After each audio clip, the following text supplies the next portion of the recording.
E aí, jovem, tudo certo? Bom, eu tô aqui para mostrar hoje para você um vídeo um pouco diferente.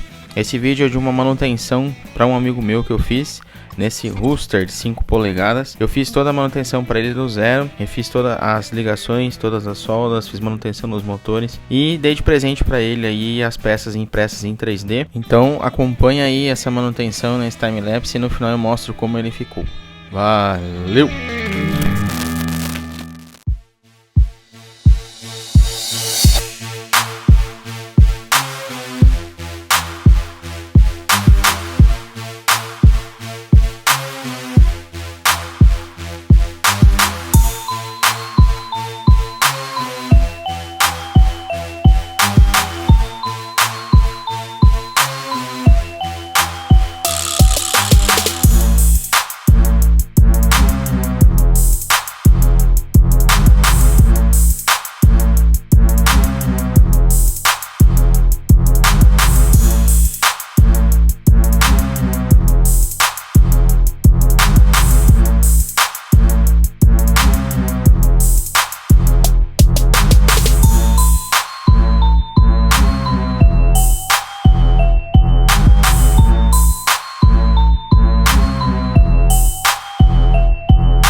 Agora tá em acro, eu acho.